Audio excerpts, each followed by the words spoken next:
Hola, bienvenidos a Neognosis. Hoy vamos a hablar de una figura polémica. Para ello, esta vez contaremos con la colaboración externa para tratar este tema. De nuevo, haremos una biografía histórica sobre la vida, el pensamiento y la figura de Fyodor Kaczynski. Ya os adelanto que será un tema muy controvertido.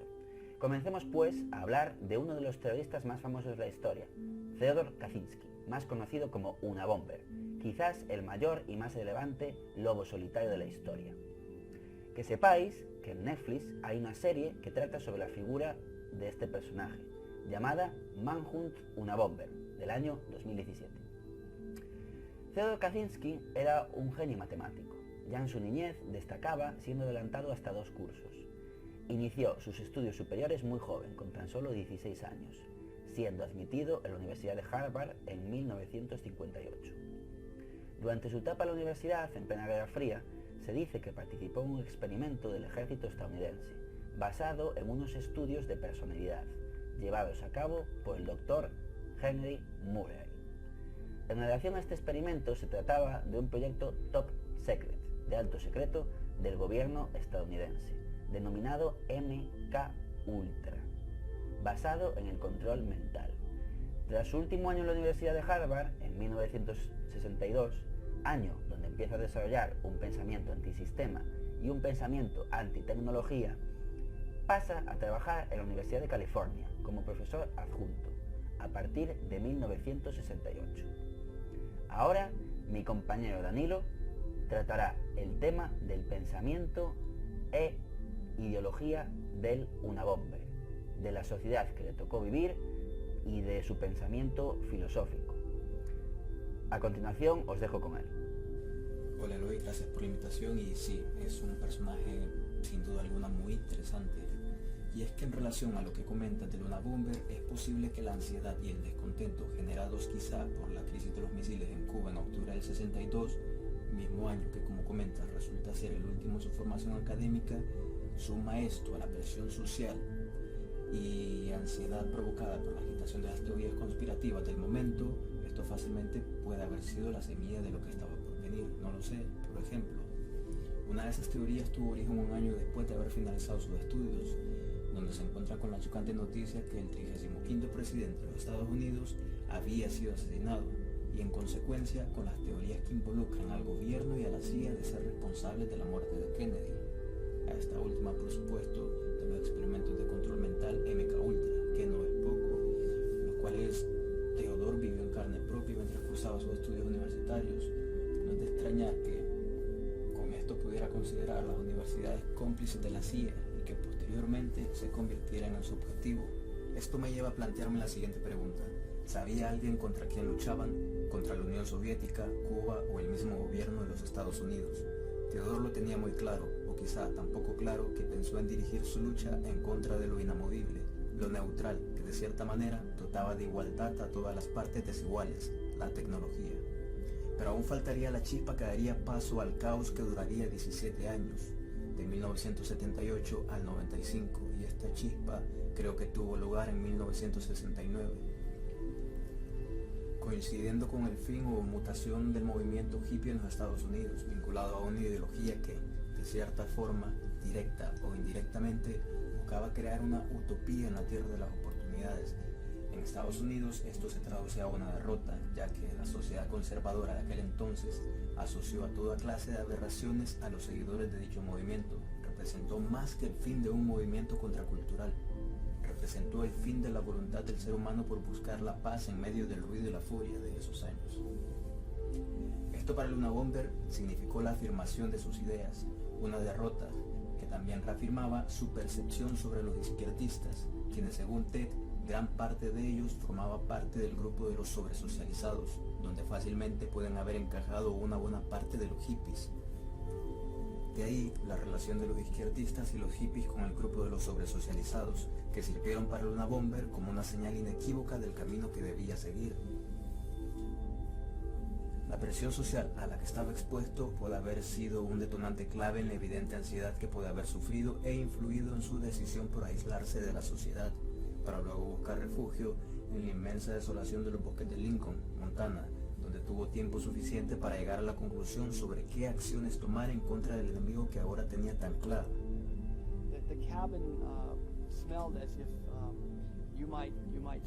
De acuerdo al paradigma inmunológico de esa época, como lo describe Byung-Chul Han, en la sociedad del cansancio, su respuesta no podía ir más allá entre ataque y defensa. Estamos de acuerdo que Una Bomber eligió atacar a su nuevo enemigo, el sistema tecnológico industrial.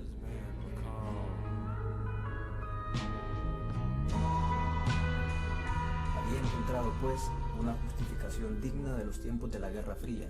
Sabía que el paradigma inmunológico de su época lo condenaba a él y a su otredad a ser eliminados o desaparecer, que es, en palabras del filósofo surcoreano, lo que caracteriza el paradigma de este siglo, la desaparición de la otredad y la extrañeza respectivamente. Tales consecuencias pueden tener origen en el siglo pasado, orígenes que Ted atribuye al sistema tecnológico industrial, y como otra consecuencia más del sistema a aquellos que él catalogaba del tipo sobresocializados. De estos últimos hablaré en mi siguiente intervención, que trata sobre la sobresocialización. Como bien señaló Danilo, Kaczynski rechazaba la sociedad y el sistema que le tocó vivir. Cansado del academicismo universitario, abandona la enseñanza en 1968. Comienza entonces una etapa de autoconocimiento y de aislamiento silencioso, trasladándose en 1972 a Montana, donde comienza a radicalizar su pensamiento.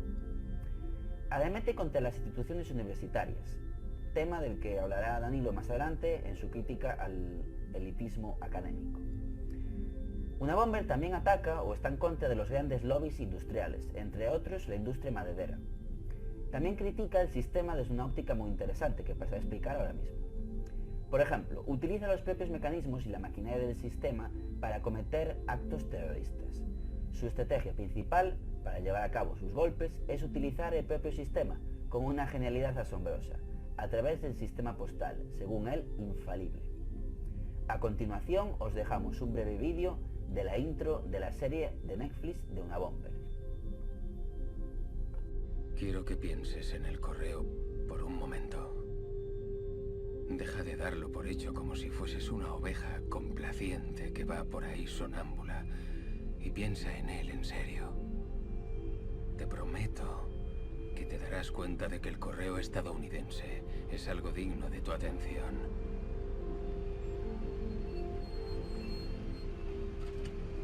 Un trozo de papel puede cruzar un continente como quien se pasa notitas en clase.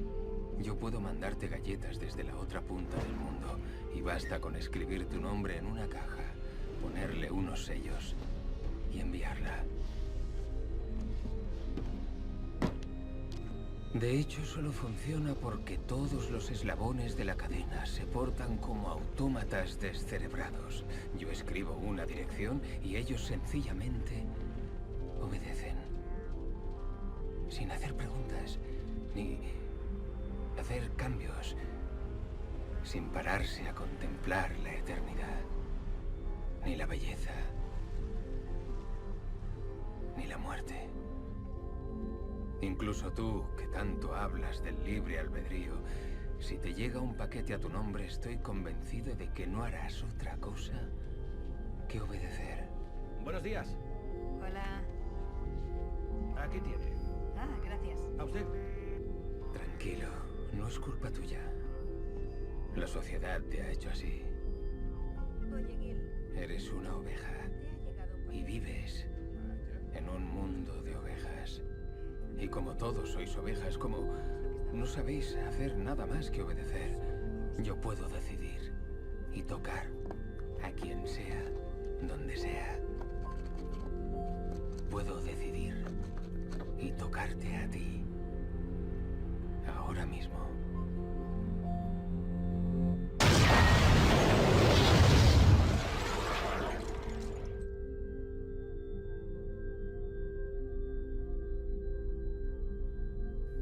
Como habéis visto en el vídeo, mataba seleccionando siempre y muy cuidadosamente a sus víctimas.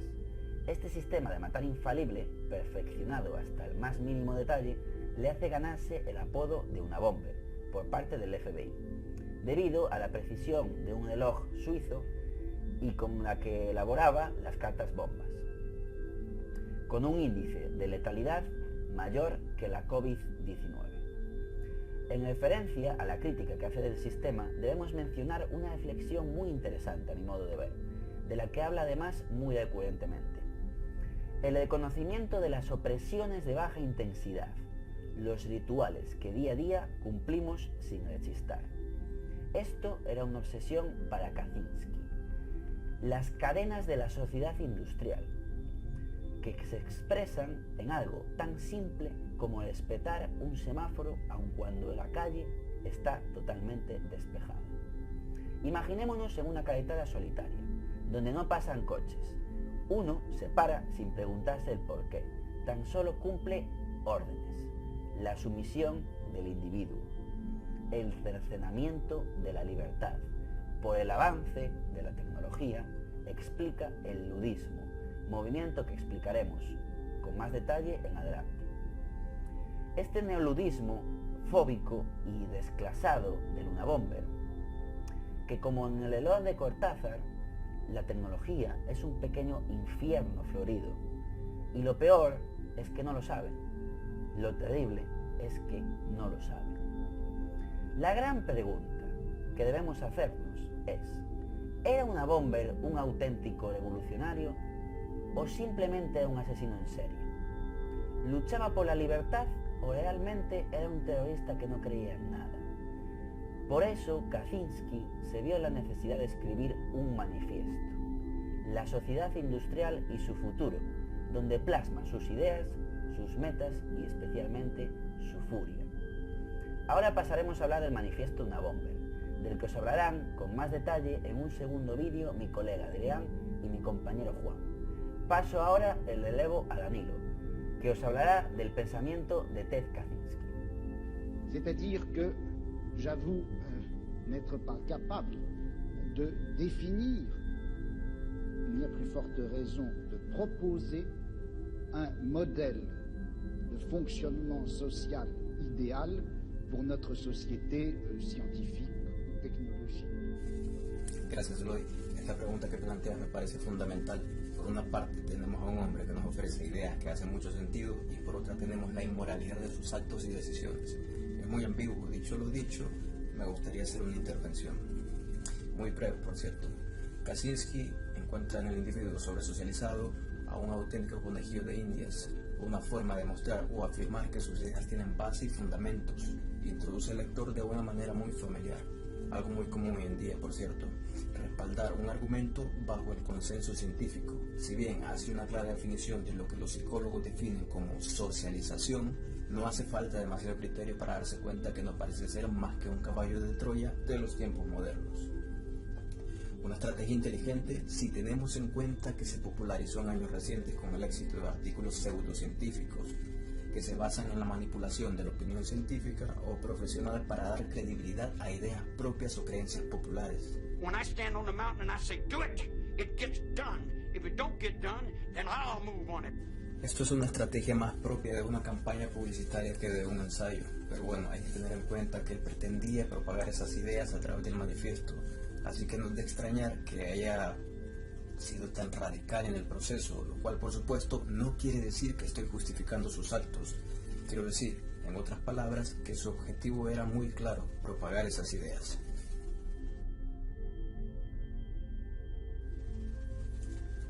A pesar de esa evidente necesidad por dar credibilidad a sus ideas, el Luna Bomber logró establecer un vínculo entre el sujeto izquierdista de su tiempo y el sistema tecnológico industrial, llegando incluso a profetizar el paradigma del siglo XXI y casi crear una definición de una gran parte de lo que es el hombre moderno, los sobresocializados. Al final esas aspiraciones mesiánicas de Kaczynski no estaban tan lejos de la realidad. Estos sujetos evolucionaron a favor del sistema, son lo que hoy conocemos como sujetos del rendimiento. Sin embargo, el crédito no es completamente de Kaczynski, puesto que otros pensadores han trazado el camino de lo que posteriormente evolucionaría hasta el hombre moderno, Michel Foucault y Eva Byung-Chul Han respectivamente, los cuales recomiendo leer mientras se analizan las ideas que presenta Ted en la sociedad industrial y su futuro. Qui ont l'air d'en être indépendantes et qui ne le sont La pas. siguiente pregunta es: ¿qué papel desempeñaba Teodoro en la sociedad estadounidense y por qué motivo decidió abandonar un futuro tan prometedor y cambiarlo por las bombas y un manifiesto que utilizaba para maquillar sus frustraciones personales con ideas que muchas veces pertenecen a otros pensadores contemporáneos? En muchas culturas la tecnología juega un papel muy importante. En la norteamericana, tanto como en muchas otras, es una herramienta muy poco valorada fuera de los límites profesionales, de modo que un profesor y un doctor llegan a ser sinónimos para aquellos que no forman parte de este colectivo. Esto no es ninguna novedad, yo mismo me incluyo al desconocer cómo es que funciona realmente el sistema jerárquico dentro de las universidades de los Estados Unidos. Pero considero muy importante hablar de ello a la hora de buscar entender qué papel desempeñaba Ted en la por aquel entonces muy conservadora sociedad estadounidense, y por lo tanto su sistema educativo también. Si bien este último se podría considerar conservador, sus estudiantes eran más bien lo contrario, como queda reflejado en el FSM 64, Movimiento por la Libertad de Expresión, en la Universidad de Berkeley, California. With complete honesty, who bring profesor, que en este punto entendemos como el primer escalón para llegar al cargo de profesor. Una vez entendemos el entorno profesional que rodea a Teodoro, es más fácil desentrañar esas motivaciones y frustraciones personales que con la publicación de su obra magna, La sociedad industrial y su futuro, llegó a ser irónicamente todo un referente de la cultura popular en los Estados Unidos de ese momento. A lo que quiero llegar con todo esto es que analizando el contexto histórico y social de Kaczynski me da la impresión que muchos de esos puntos tratados en el manifiesto se les puede atribuir como meras justificaciones, ya sea bien de sus decisiones o actos, no restando pues mérito a las ideas presentadas, ideas que merecen ser analizadas más detalladamente, y para esto tengo el placer de colaborar con personas muy bien preparadas que van a tratar esto de forma más intensiva. Otros puntos, por supuesto, nada de lo que ya he tratado, o quizás coincidimos también con lo que he expuesto aquí. Ahora pasaré a comentar el manifiesto y una introducción al mismo.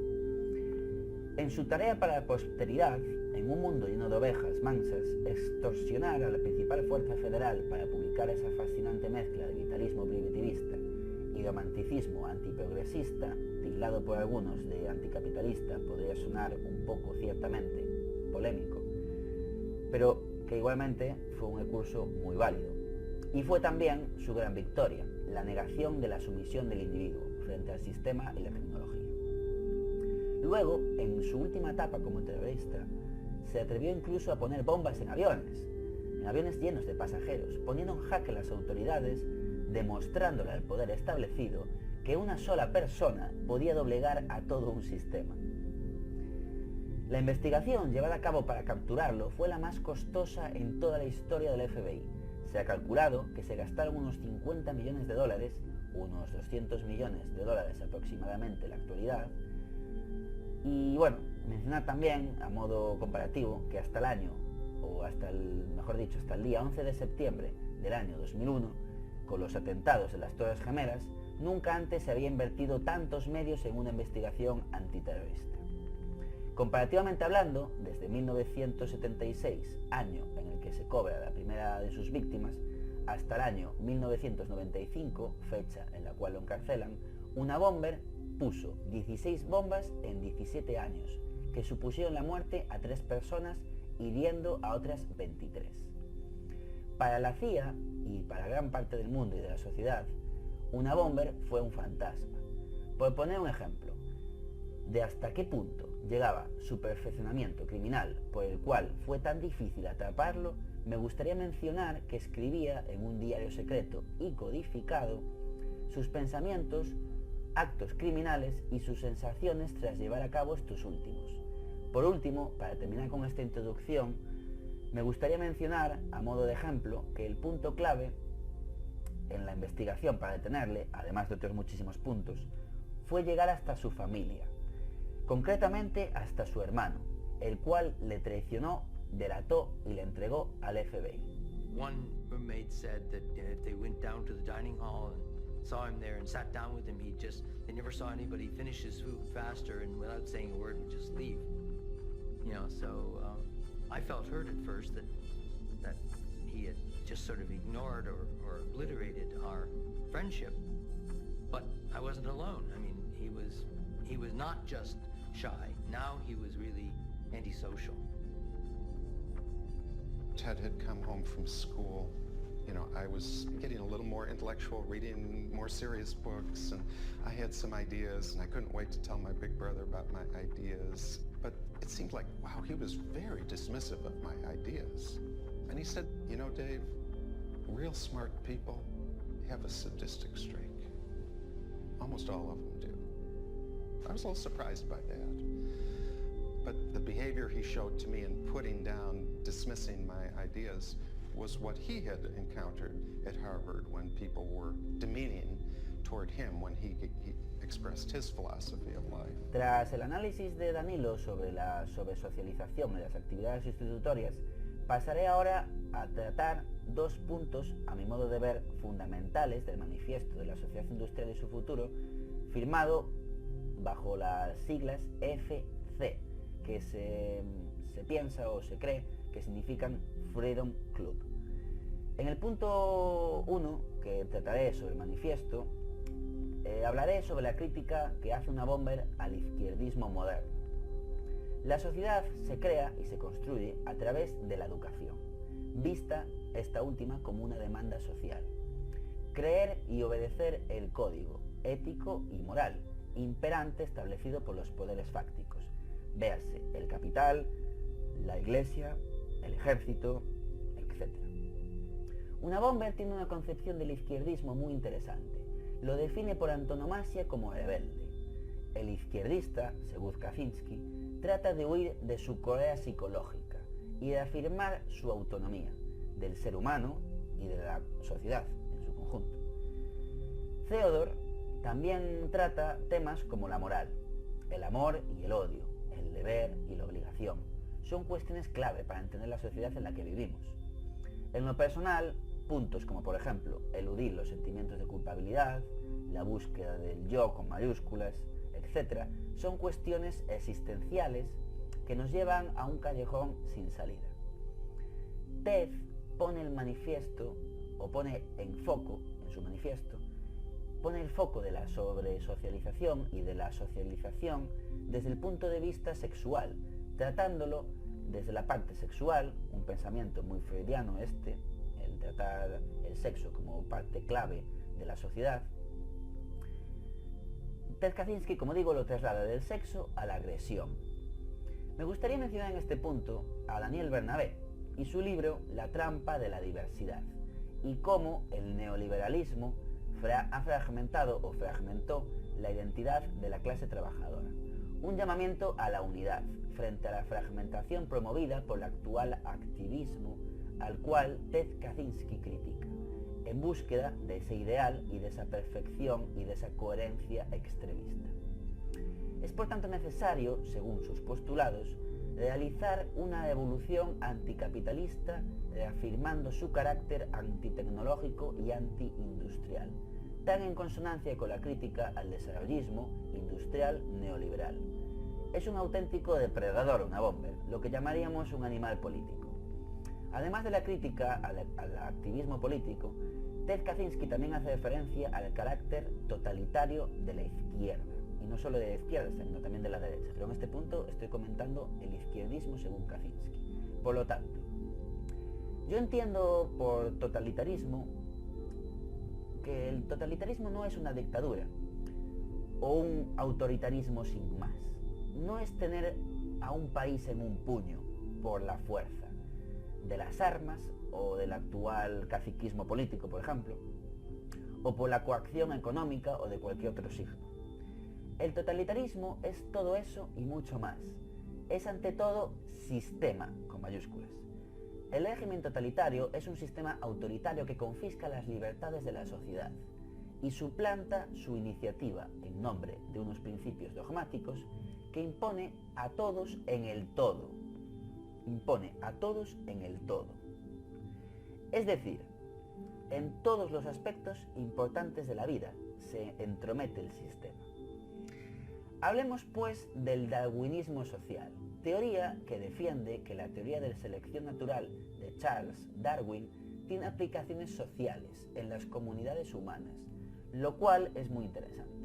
Por ejemplo, el lamarckismo, corriente pre-darwinista, explica cómo se genera la transmisión de caracteres adquiridos, un mecanismo de herencia biológica, para explicar la transmisión a sus descendientes de ciertas modificaciones adquiridas por los seres vivos, la llamada epigenética, tan interesante en estos días. La rama de la biología que intenta identificar los mecanismos de esa transmisión, recordando que hay caracteres recesivos y dominantes. Digo que es tan interesante esta parte en la actualidad por la biotecnología y, bueno, la selección de los caracteres dominantes para evitar, a través de la genética y de la selección no natural sino artificial,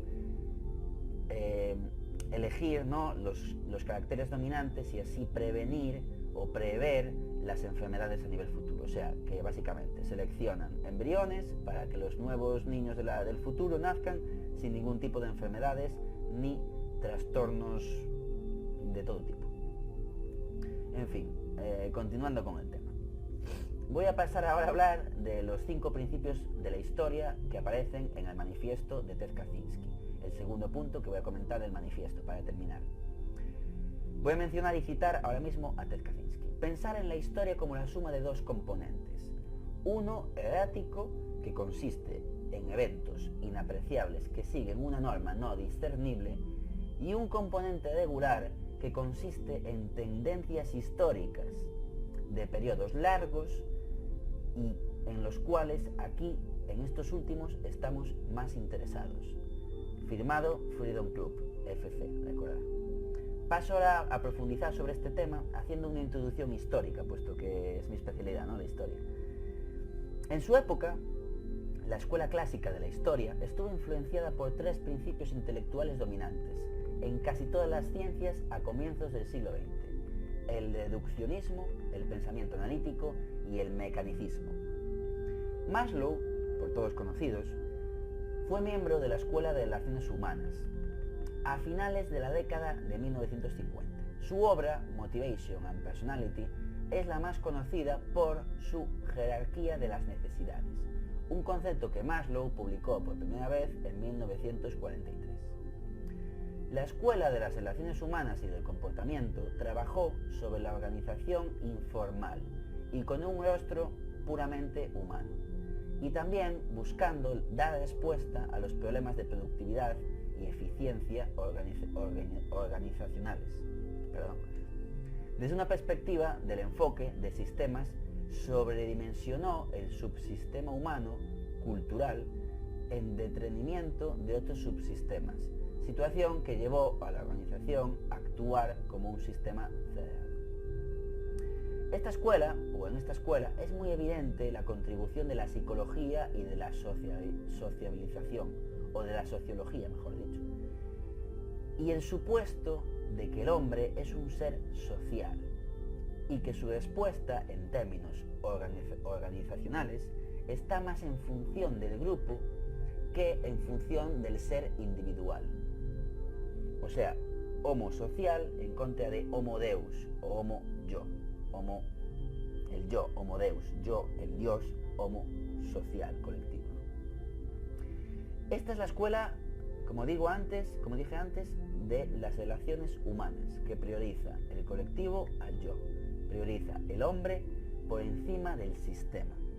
Pasemos a hablar de otra escuela, que es básicamente todo lo contrario, que es la escuela de la economía o escuela económica de Chicago. Una escuela de pensamiento económico partidaria del libre mercado, muy en consonancia con los pensamientos neoliberales, que se originó en el Departamento de Economía y en la Escuela de Negocios Bott de la Universidad de Chicago a mediados del siglo XX. Fue liderada históricamente por George Stigler, que fue Premio Nobel de Economía en 1982, y también por Milton Friedman, este último ya más conocido seguramente, que también fue Premio Nobel de Economía en el año 1976. Esta escuela económica se basa mucho en el mecanicismo, un modelo que afirma que la única forma de causalidad es la influencia física entre las entidades que conforman el mundo material, cuyos límites coincidirían con el mundo real. En metafísica, esto supone la negación de la existencia de entidades espirituales.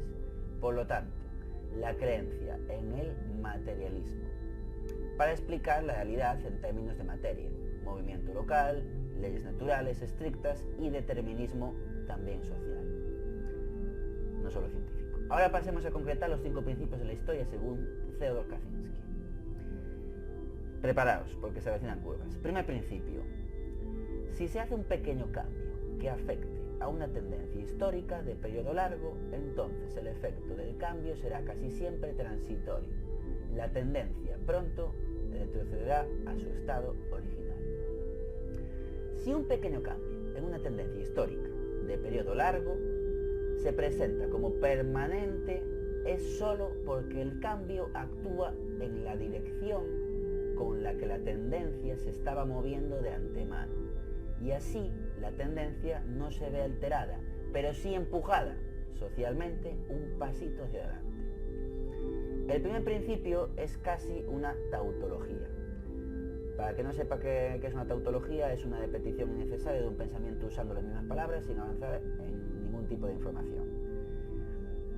Básicamente, si una tendencia no fuera estable, con respecto a pequeños cambios, vagaría al azar antes de seguir con una dirección definida.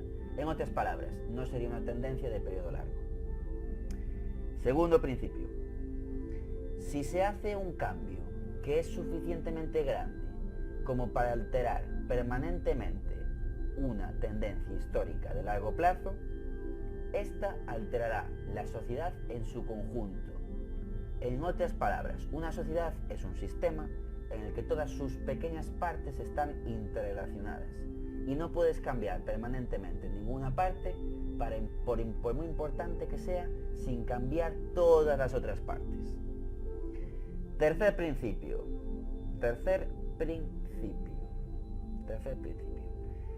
Si se hace un cambio que es lo suficientemente grande como para alterar permanentemente una tendencia de periodo largo, entonces las consecuencias para la sociedad como conjunto no pueden predecirse de antemano. Cuarto principio: un nuevo tipo de sociedad no se puede diseñar sobre el papel.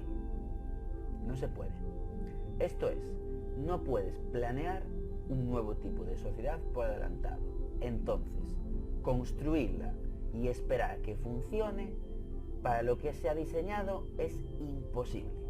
Al final, siempre hay algún cambio, digamos, ¿no? En lo que has diseñado, en tu diseño inicial, en tu guión preestablecido, siempre hay un cambio. A mí me pasa en YouTube, continuamente estoy haciendo cambios, o añadiendo o quitando cosas, hasta que al fin me decido a grabar. Tercer y cuarto principio.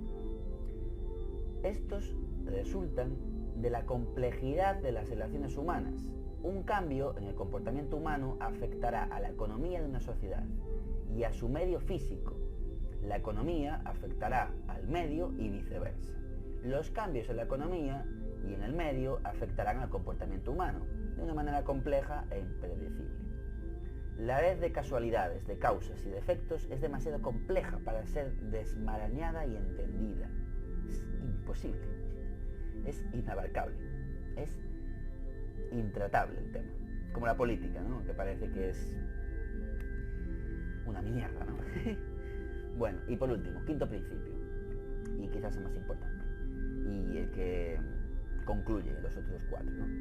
La gente no elige conscientemente y racionalmente la forma de su sociedad. Las sociedades se desarrollan a través del proceso de evolución social, que no está bajo el control del raciocinio humano, no está bajo el control racional del humano. El quinto principio, por lo tanto, es una consecuencia de los otros 4. Y es más, creo que es el punto clave.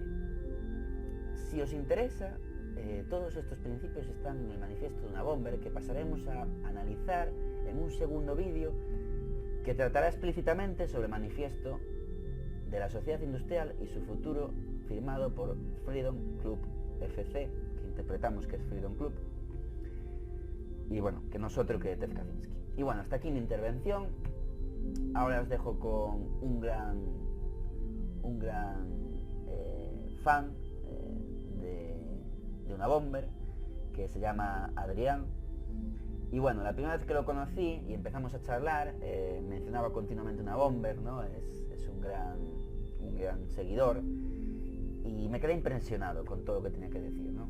Hoy diría que sabe muchísimo más que yo, a pesar de estar profundizando mucho sobre el tema. Diría que sabe mucho más del tema que yo, de Theodor Kaczynski, sobre Theodor Kaczynski y el manifiesto de la sociedad industrial y su futuro. Y nada, espero que os haya gustado este vídeo de una bomber. El segundo vídeo, la segunda parte de este vídeo, como os digo, hablará Adrián, experto en una bomber, y mi colega Juan, que bueno, entre otras cosas, pues le gusta muchísimo la filosofía y dará un pensamiento un poco filosófico y también una crítica muy exhaustiva a lo que es el pensamiento de una bomber y su activismo político, si se puede llamar así, ¿no? O activismo terrorista o social, o no sabría cómo catalogarlo. Y bueno, voy a mojarme y dar mi opinión personal. El terrorismo nace con la Revolución Francesa y Maquiavelo, definido políticamente hablando, existía antes el terrorismo. Considero que el terrorismo a veces es válido para llamar la atención de la sociedad y mostrarle que no todo funciona bien, que hace falta un cambio, y a veces ese cambio es necesario llevarlo o hacerlo por la fuerza. No estoy de acuerdo en la violencia, no estoy de acuerdo en el uso de la violencia, pero sí creo que el uso de las armas en la actividad revolucionaria llega a un punto en el que es inevitable, ¿no?, el uso de la violencia, puesto que a veces las palabras no son suficientes y el sistema no nos permite o no permite que haya un cambio. Entonces a veces es necesario utilizar otros métodos más... No me gusta usar la palabra evolucionaria, porque no tiene por qué una evolución ser violenta, sino más bien me gustaría utilizar la palabra cambio. A veces el cambio no es posible a través de las palabras, entonces se utiliza la fuerza. Quizás va a sonar muy idealista, ¿no?, pero quizás yo esté más a favor del uso de las palabras, aunque reconozco que en muchas partes o en muchos momentos de mi vida he considerado el uso de las armas como la única salida posible, porque tampoco el sistema nos ha permitido otra. Podría poner miles de ejemplos, y en la historia hay unos cuantos. La Revolución Francesa, la Revolución Bolchevique, la Revolución Cubana, Vietnam, Corea, Irak, Siria. Y fijaos cómo después de la invasión de Irak vino lo que vino con el yihadismo, el terrorismo yihadista y todo esto, ¿no? O sea, es causa-efecto. Y bueno, aquí lo dejo. Espero que os haya gustado el vídeo y muchísimas gracias por estar ahí. Hasta pronto. Now what has man done? Man can't stand himself for where he's told that he belongs. Man don't understand. Man blames everyone under the sun. Tell me, what has man become? Man can't help himself, don't know where he can run. Man can't run for help, can't stand any